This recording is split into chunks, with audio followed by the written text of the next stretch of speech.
में आजादी बिना खड्ग बिना ढाल, साबरमती के संत तूने कर दिया कमाल। रघुपति राघव।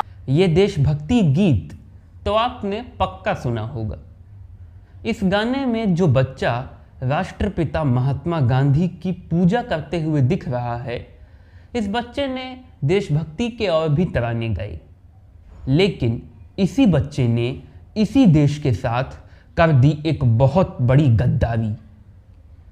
आज मैं आपके लिए बॉलीवुड का देशभक्त बच्चा के नाम से मशहूर child actor master Ratan Kumar की जिंदगी की पूरी कहानी लेकर आया हूँ। रतन कुमार का जन्म 19 मार्च सन 1941 को राजस्थान राज्य के अजमेर ज़िले में हुआ था। बहुत कम लोगों को मालूम है कि रतन कुमार का असली नाम रतन कुमार था ही नहीं। उनका असली नाम था सैयद नाजिर अली रिजवी। जिस साल रतन पैदा हुए उसी साल उनका पूरा परिवार अजमेर छोड़कर बम्बई चला गया। परिवार का माहौल ज़रा फिल्मी था, क्योंकि रतन के अब्बू अब्बास अजमेरी एक फिल्म एक्टर हुआ करते थे। ज़्यादा बड़े नहीं, छोटे फिल्म एक्टर थे, इसीलिए बस महबूब खान की चंद फिल्मों में छोटे मोटे किरदार उन्होंने निभाए। रतन के बड़े भाई वाजिब अली एक फिल्म प्रोडक्शन स्टूडियो में काम करते थे, लेकिन रतन को फिल्मों की दुनिया और एक्टिंग से कोई दिलचस्पी नहीं थी। उन्हें तो क्रिकेट पसंद था। वैसे तो अपने अब्बू की वजह से रतन खेलों के काफ़ी शौकीन थे। फुटबॉल, बैडमिंटन और भी कई खेल उन्हें अच्छे लगते थे, मगर क्रिकेट उनका पहला प्यार था। वो बड़े होकर एक क्रिकेटर ही बनना चाहते थे, इसीलिए बचपन से ही खूब क्रिकेट खेला करते। लेकिन उन्हें क्या पता था कि यही क्रिकेट खेलते खेलते एक दिन वो क्रिकेटर से एक्टर बन जाएंगे। दरअसल हुआ ये कि जब रतन तकरीबन 7 साल के थे, तब एक दिन उनके अब्बू अब्बास के खास दोस्त स्क्रीन राइटर कृष्णचंद्र उनसे मिलने के लिए उनके घर पहुंचे। रतन उस वक्त अपने दोस्तों के साथ घर के बाहर गली में क्रिकेट खेल रहे थे। कृष्णचंद्र की नज़र रतन पर पड़ी। 1 मिनट तक टकटकी लगाकर उन्हें देखते रहे, फिर अंदर चली गई।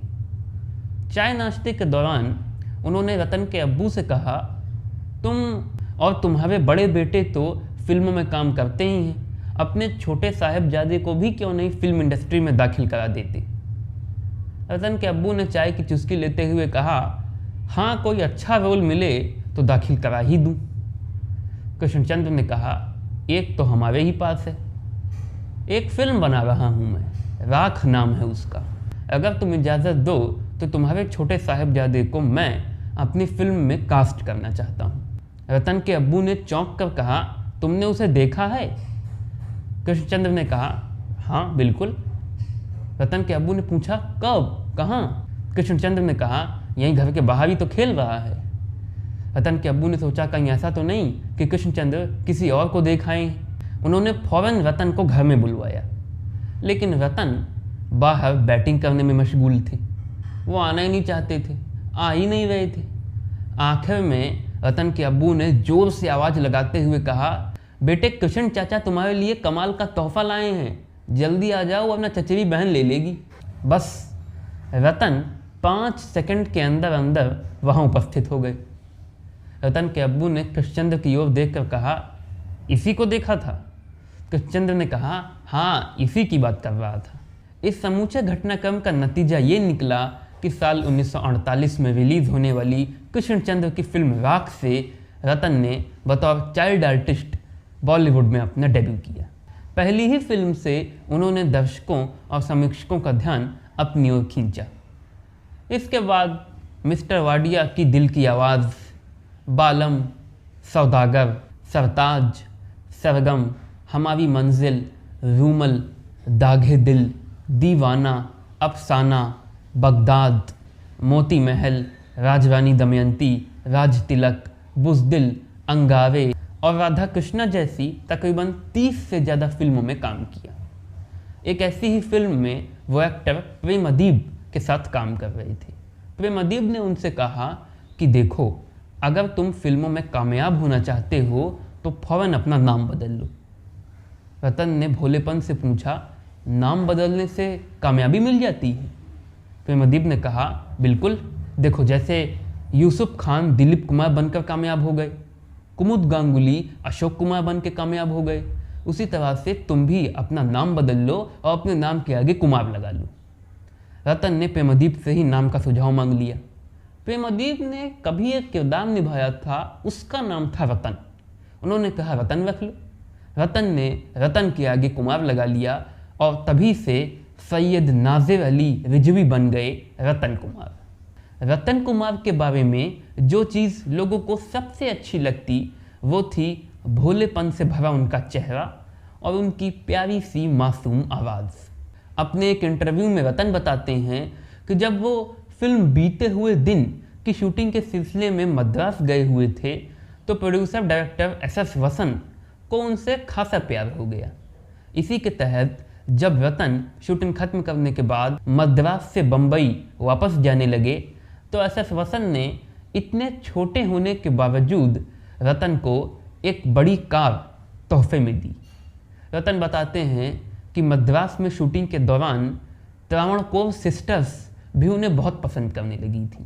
त्रावणकोर सिस्टर्स एक्ट्रेस पद्मिनी, ललिता और रागिनी की जोड़ी को कहा जाता है।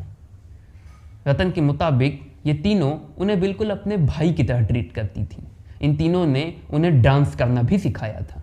रतन कुमार उस ज़माने में हिंदी सिनेमा के उन चंद बाल कलाकारों में शुमार हैं जिन्हें अपने फिल्मी कैरियर के लिए अपनी स्कूली शिक्षा की बलि नहीं देनी पड़ी। जिस दिन रतन की शूटिंग नहीं होती थी वो अंजुमन-ए इस्लामिया हाई स्कूल में पढ़ने के लिए जाते थे।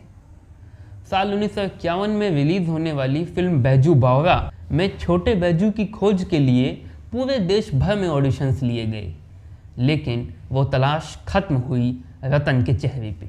इसके बाद साल 1952 में राज कपूर ने रतन को अपनी फिल्म बूट पॉलिश में कास्ट किया। इस फिल्म में रतन ने बेबी नाज के साथ मिलकर डेविड अब्राहम जैसे बड़े कलाकारों से ज़्यादा लाइमलाइट चुरा ली। इसके बाद साल 1953 में रतन ने बिमल रॉय की फिल्म 2 बीघा ज़मीन में बलराज साहनी और निरूपा रॉय के बेटे कन्हैया का किरदार निभाया। इस फिल्म में भी उनके मासूम चेहरे, प्यारी आवाज़ और अल्लाह अदायगी ने लोगों का दिल जीत लिया। इसके बाद साल 1955 में रिलीज़ हुई रतन कुमार के बॉलीवुड कैरियर की सबसे मकबूल फिल्म का नाम था जागृति। इस फिल्म का ये गाना बहुत मशहूर हुआ। आओ बच्चों तुम्हें दिखाएं झांकी हिंदुस्तान की, इस मिट्टी से तिलक करो ये धरती है बलिदान की। वंदे मातरम, वंदे मातरम। इस फिल्म में ऐसे और भी देशभक्ति के तराने थे जो बहुत मकबूल हुए, जिनका जिक्र मैं आगे एक संदर्भ में करूँगा। बहरहाल ये गाने पूरे देश भर में मशहूर हुए। इस फिल्म के रिलीज़ होने के बाद पूरे देश भर में कहीं भी किसी भी स्वतंत्रता सेनानी को श्रद्धांजलि देनी होती तो इन गानों का उपयोग ज़रूर किया जाता था।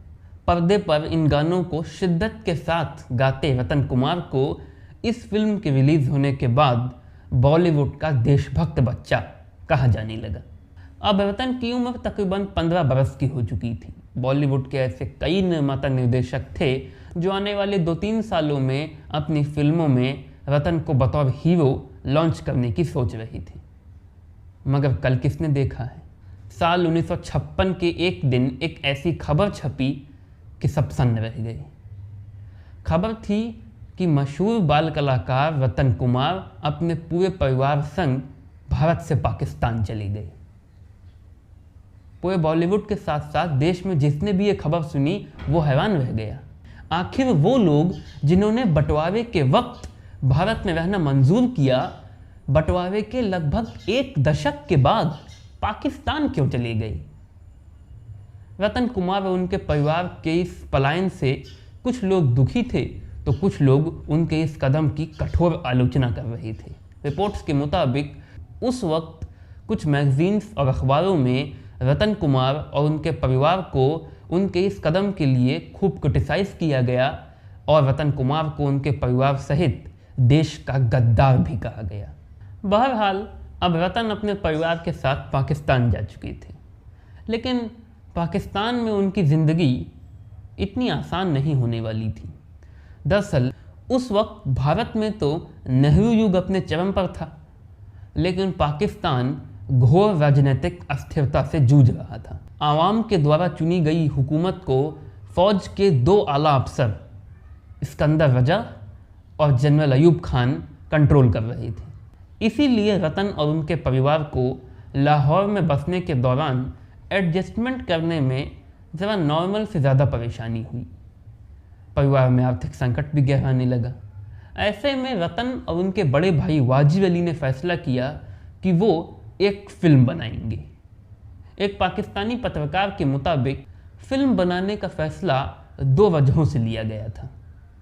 पहली तो ये कि उस वक्त मजहबी कट्टरता के कारण पाकिस्तान में भारतीय फिल्मों के प्रसारण पर रोक लगी हुई थी, इसीलिए सिनेमा घर घाटे में डूबे चले जा रहे थे, तो इससे पैसों की आमदनी हो जाएगी। और दूजी ये कि चूंकि रतन और उनका परिवार बंटवारे के लगभग 1 दशक के बाद भारत से पाकिस्तान गया था, इसलिए आसपास में रहने वाले आम पाकिस्तानी उन्हें ज़रा शक की निगाह से देखते थे। पाकिस्तान के प्रति उनकी वतन परस्ती को संदेह की नज़रों से परखते थे।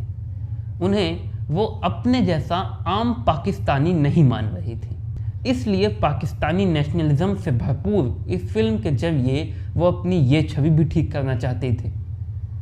कहानी उनके पास थी नहीं, इसलिए रतन और उनके बड़े भाई वाजिब अली ने साल 1955 में भारत में रिलीज़ होने वाली रतन की सबसे मकबूल फिल्म जागृति का उर्दू रीमेक बनाया और इसका नाम रखा बेदारी, जिसका मतलब भी होता है अवेयरनेस।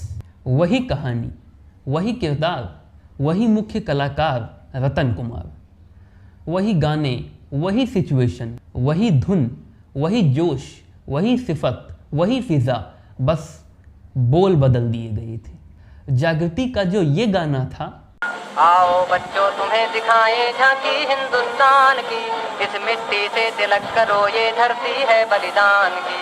वंदे मातरम, वंदे मातरम। ये गाना बेदारी में बन गया ये। आओ बच्चों सैर कराएं तुमको पाकिस्तान की, इसकी खातिर हमने दी कुर्बानी लाखों जान की। पाकिस्तान जिंदाबाद, पाकिस्तान जिंदाबाद। इस गाने का ये जो मकबूल स्टेंजा है, उत्तर में रखवाली करता पर्वत राज विराट है, दक्षिण में चरणों को धोता सागर का सम्राट है। जमुना जी के तट को देखो गंगा का ये घाट है, बाट बाट में हाट हाट में यहाँ निराला ठाट है। ये स्टेंजा बेदारी में बन गया ये। देखो ये है सिंध, यहाँ जालिम दाहिर का टोला था, यही मोहम्मद बिन कासिम अल्लाह अकबर बोला था। टूटी हुई तलवारों में क्या बिजली थी, क्या शोला था, हिंदी के कुछ गाजी से लाखों का लश्कर डोला था।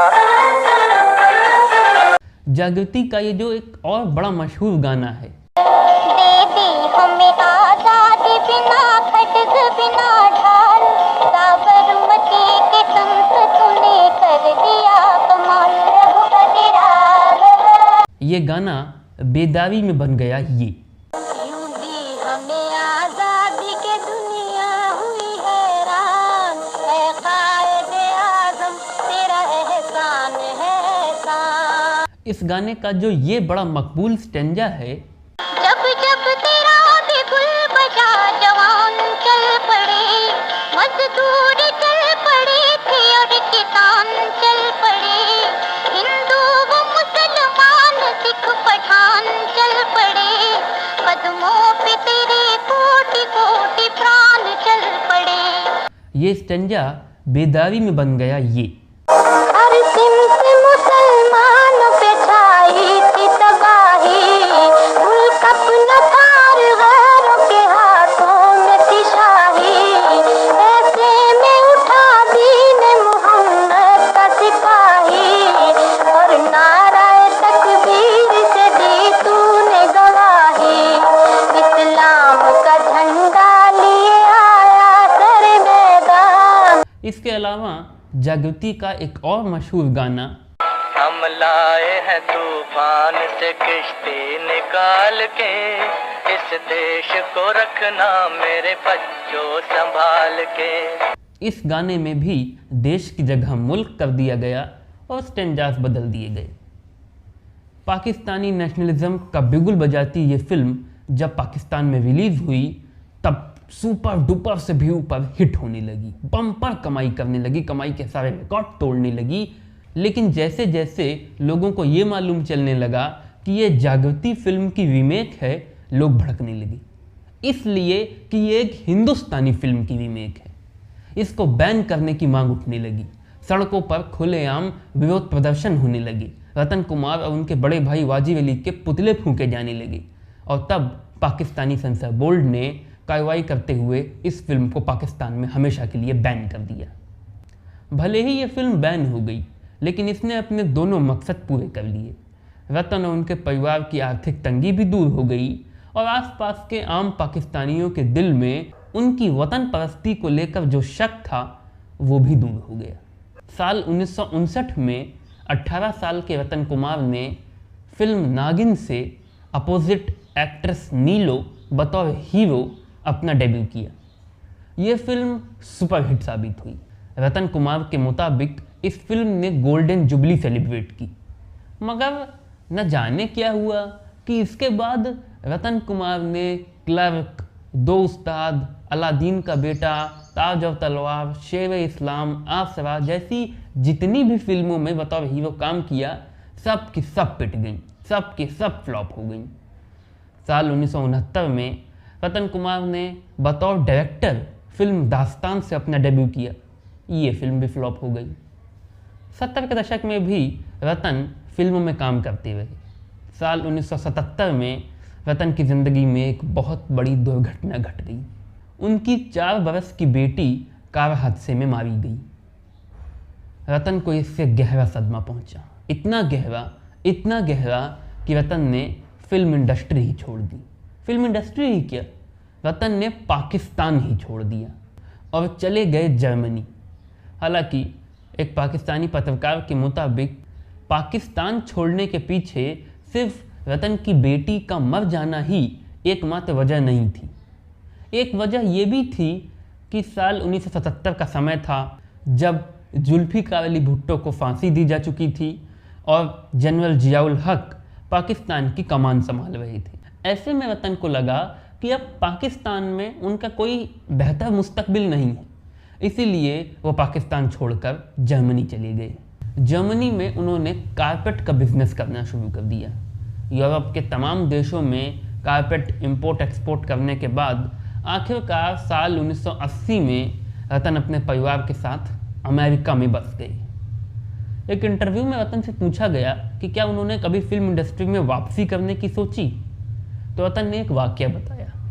साल 1983-84 में जब रतन अपने परिवार के साथ न्यू जर्सी में रहा करते थे तो उन्हें मालूम चला कि राज कपूर अपनी एक फिल्म की शूटिंग के सिलसिले में न्यूयॉर्क आए हुए हैं। अपने परिवार वालों के बहुत कहने पर उन्होंने राज कपूर के मैनेजर के जरिए उनसे कांटेक्ट किया। रतन का जिक्र होते ही राज कपूर उन्हें पहचान गए। उन्होंने रतन को तुरंत मिलने के लिए बुलाया। रतन से बातचीत के दौरान राज कपूर ने उनसे कहा कि वो वापस भारत आएं। उनकी फिल्में आज भी लोगों के जहन में वैसी ही ताज़ा हैं जैसी 1950 के दशक में थी, मगर रतन भारत नहीं आए। 1990 का दशक रतन के लिए बदकिस्मती लेकर आया। उनके जिस्म में तमाम दुश्वारियां पैदा होने लगी। सबसे पहले साल 1996 में उनके फेफड़ों ने 2 दफ़ा कोलैप्स किया। इससे भी बुरी हालत तो साल 2000 में हुई जब उन्हें लकवा मार गया।